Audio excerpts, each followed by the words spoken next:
So குறிப்பா பாஜக மேலிட பொறுப்பாளரோடய வந்து சந்திச்சிருக்கீங்க. தென் மாவட்டங்கள்ல வலுவா இருக்க டிடிவி தினகரன், சசிகலா, ஓபிஎஸ் இணைப்பு தொடர்பா என்ன மாதிரியான கருத்துக்கள் பரிமாறுது? குறிப்பா அவர்களை இணைச்சிக்கணும் அப்படிங்கிற முடிவுல என்ன மாதிரியான கருத்து நிலவுது? அதாவது நாங்க வந்து கட்சி தான் பார்க்க வந்திருக்கிறோம். வேற அரசியல் வந்து ரொம்ப ஒன்று நாங்க வந்து பேசவில்லை. இல்ல சார், நீங்க ஒரு கர்டேசினா ஒரு பாஜக மேலிட பொறுப்பாளர், முக்கியமான நிர்வாகிகள்லாம் வந்திருக்கீங்க. அது இந்த அணிகள் இணைப்பு, அதே போன்று அவரு டெல்லியில போய் அமித்ஷா சந்திச்சு வந்தாரு. இது தொடர்பா ஏதோ முடிவு எடுக்கப்பட்டதா அது பற்றி எதுவுமான கருத்து நாங்க பேசிக்கிடல. சும்மா கட்சியை பார்த்துட்டு போலான்னு வந்தா, நீங்க எல்லாரும் ரொம்ப ஆர்வமா இருந்தனால உங்களையும் பார்த்துட்டு போலான்னு வந்திருக்கேன். நீங்க ஏற்கனவே சொல்லியிருந்தீங்க அதிமுகவில இருந்து விலகி போனவங்கள சந்திப்பேன்ட்டு. அந்த சந்திப்பு எப்ப தொடங்க இருக்கு? நேரம் வரும்போது நான் கண்டிப்பா உங்களுக்கு சொல்றேன். இன்னும் 6 மாசம் இருக்கு. கண்டிப்பா அதை பற்றி இருக்கா இல்லையா இருக்குமா அதை நான் சொல்றேன், உங்களுக்கு பிறகு சொல்றேன். சார், அவங்கள அதிமுகவில் இணைக்கிறது உட்கட்சி விவகாரம் சொல்லிட்டீங்க. பேசுறதோட இது என்னவா இருக்கும்? இப்படி ஒரு நிலைப்பாடு என்ன சூசகமானு சொல்ல முடியாது. அதாவது அரசியல்ல நிரந்தரமா நண்பர்களும் பகைவர்களும் கிடையாது. அதே நேரத்தில் வந்து இன்னொரு 6-7 மாசம் இருக்கு. இப்போ நீங்க திமுக பொறுத்துக்கிட்டீங்கன்னா 4 ஆண்டுகால அரசியல்ல வந்து பார்த்தீங்கன்னா எந்த வேலையுமே நடக்கலை. முதல்ல உங்கள் தொகுதியில் முதலமைச்சர்னு முதல்ல இருந்தாங்க. அதுக்கப்புறம் எல்லாரும் சட்டமன்ற உறுப்பினர் நாங்கள் எல்லாருமே எழுதி கொடுத்துருந்தோம். அது என்னாச்சுங்கிறதும் தெரியல. ஆனால் இப்போ வந்து உங்களோடு முதலமைச்சர் அப்படிங்கிற ஒரு ஸ்கீம் ஆரம்பிச்சிருக்காங்க. இதனால அதிகாரிகள் தான் வேலை விட்டுட்டு அவங்க வந்து வீதி வீதியாக போயிட்டு இருக்காங்களே தவிர எந்த ஒரு மக்கள் நலனும் அதில் இருக்கிற மாதிரி எங்களுக்கு தெரியலை. ஆக நிச்சயமாக தேர்தல் வரும்போது எப்படி இருந்தாலும் மக்கள் ஒரு மிகப்பெரிய மாற்றத்தை உருவாக்கால் என்பது மட்டும் எங்களுக்கு தெரியுது. காரணம், நேற்று முன்தினம் கூட ராசிபுரத்தில் நடந்த கூட்டத்தில் கூட இபிஎஸ் அவர்கள் பேசிய கூட்டத்தில் கூட 30,000க்கு மேற்பட்டவர் கலந்துருக்கிறாங்க. இந்த மாதிரி மக்கள் எழுச்சி எங்கள் பக்கத்துடைய கூட்டணி பக்கம் இருக்கிறது என்பது. சார், குறிப்பா அதிமுக கூட்டணிக்குள்ள அதிமுக கட்சிக்குள்ளார டிடிவி தினகரனையோ சசிகலாவையோ ஓபிஎஸ்சியோ இணைக்க மாட்டேன்னு இவங்க அதிமுக புதுச்சா திட்டவட்டமா இருக்காரு. ஆனா இப்ப அதில் இல்லைன்னா என்டிஏ கூட்டணியில அவங்களுக்கு வாய்ப்பு இருக்கா? இணைவாங்களா இணைய மாட்டாங்களா? அது பத்தி நீங்க அவங்கள்ட்ட தான் கேட்கணும். தொடர்ந்து அண்ணாமலை வந்து அதாவது என்னன்னா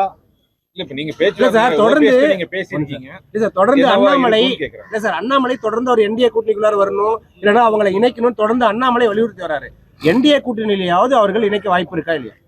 அதாவது அது பத்தி நீங்க அவங்கள்ட்ட முதல்ல கேளுங்க. அவங்க அதுல இருந்து வெளியே போயிருக்கிறாங்க.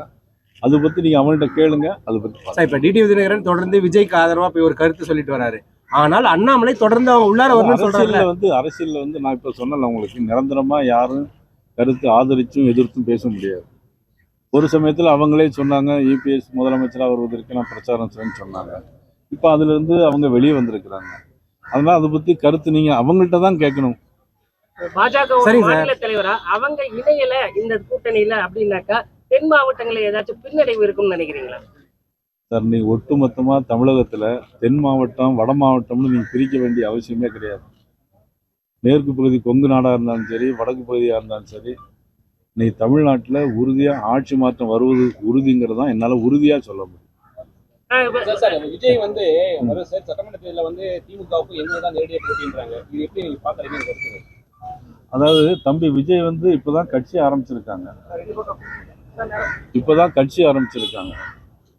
கூட்டம் வரது வச்சு திமுகவுக்கு எங்களுக்கு தான் போட்டி அப்படிங்கிற மாதிரி எல்லாம் சொல்லக்கூடாது. அதுக்கு தேர்தல் வரணும், கேண்டிடேட்லாம் போடணும், கேண்டிடேட்லாம் ஒழுங்கான கேண்டிடேட்டை போடணும், அதுக்கெல்லாம் பொறுப்பாளர்கள் போடணும், மக்கள் ஓட்டு போடணும். அதுக்கு பிறகு தான் சொல்ல முடியுமே தவிர ஜோசியம்லாம் சொல்ல முடியாது. நீங்களே ஒரு கூட்டம் போடுறாங்க அந்த கூட்டமும் மக்கள் எழுச்சி நிச்சயமா ஓட்டம். அதாவது உங்களுக்கு ஓட்டு போடும்போது ரொம்ப டிஃபரன்ஸ் தெரியும். நீ ஒரு கேண்டிடேட்டாக இருந்து நீங்கள் போயிட்டு இருக்கும்போது வேனில் ஏறி போயிட்டே இருக்கும்போது அந்த மக்களுடைய சிக்னிஃபிகன்ஸ் சைகைகளை பார்த்தாலே நமக்கு தெரியும் எது ஓட்டாக மாறும், எது ஓட்டாக மாறாது. நீங்கள் மதிப்புக்குரிய பெரிய தலைவர்கள்லாம் கட்சி ஆரம்பித்து இன்றைக்கி கட்சியெல்லாம் எப்படிலாம் இருக்குங்கிறது உங்களுக்குலாம் தெரியும். அதனால் வந்து ஆளுங்கட்சியில் இருந்தார் இபிஎஸ் அவர்கள் 4 வருஷம் முதலமைச்சராக நல்ல பணியாற்றினார். அவருக்கு எல்லா விஷயங்களையும் தெரியும். எத்தனை டிபார்ட்மெண்ட் இருக்குது, எப்படி வேலை செய்யணும், மத்திய அரசில் எவ்வளவு பணம் வாங்கணும், எத்தனை கோடி மக்களுக்காக சாலைகளுக்காகவும் மின்சாரத்திற்காகவும் உணவுக்காகவும் எவ்வளவு பணம் செலவாகும், எத்தனை டிபார்ட்மெண்ட் இருக்குன்னு ஒரு ஆட்சியில் இருந்தவங்களுக்கு தான் தெரியும். அது எதுவுமே இல்லாமல் இன்னைக்கு திடீர்னு வந்து எனக்கும் திமுக தான் போட்டி அப்படின்னு சொன்னால் அது எப்படி பொருத்தமாக இருக்குங்கிறது எனக்கு தெரியுது. சரி, இப்போ நீங்களும் உங்களுடைய ரைவலத்தில் இந்தியாவில் 75 இடங்களில் மாரத்தான் போட்டி.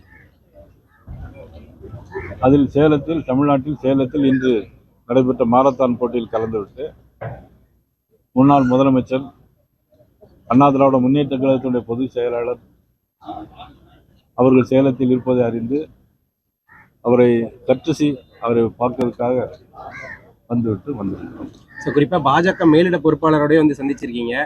தென் மாவட்டங்கள்ல வலுவா இருக்க டிடிவி தினகரன், சசிகலா, ஓபிஎஸ் இணைப்பு தொடர்பா என்ன மாதிரியான கருத்துக்கள் பரிமாறுது? குறிப்பா அவர்களை இணைச்சிக்கணும் அப்படிங்கிற முடிவுல என்ன மாதிரியான கருத்து நிலவுது? அதாவது நாங்கள் கட்சி தான் பார்க்க வந்திருக்கிறோம். வேற அரசியல் ரொம்ப ஒன்று நாங்கள் பேசிக்கல. இல்ல சார், நீங்க ஒரு கர்டேசினா ஒரு பாஜக மேலிட பொறுப்பாளர், முக்கியமான நிர்வாகிகள்லாம் வந்திருக்கீங்க. அது இந்த அணிகள் இணைப்பு, அதே போன்று அவர் டெல்லியில போய் அமித்ஷா சந்திச்சு வந்தாரு. இது தொடர்பா ஏதோ முடிவு எடுக்கப்பட்டதா? அது பற்றி எதுவுமான கருத்து நாங்கள் பேசிக்கிடலாம். சும்மா கட்சி பார்த்துட்டு போகலான்னு வந்தா, நீங்க எல்லாரும் ரொம்ப ஆர்வமா இருந்தனால உங்களையும் பார்த்துட்டு போகலான்னு வந்திருக்கோம். நீங்க ஏற்கனவே சொல்லியிருந்தீங்க அதிமுகவில இருந்து விலகி போனவங்களை சந்திப்பேன்ட்டு. அந்த சந்திப்பு எப்ப தொடங்க இருக்கு? நேரம் வரும்போது நான் கண்டிப்பா உங்களுக்கு சொல்றேன். இன்னும் 6 மாசம் இருக்கு. கண்டிப்பா அதை பற்றி பணிகளை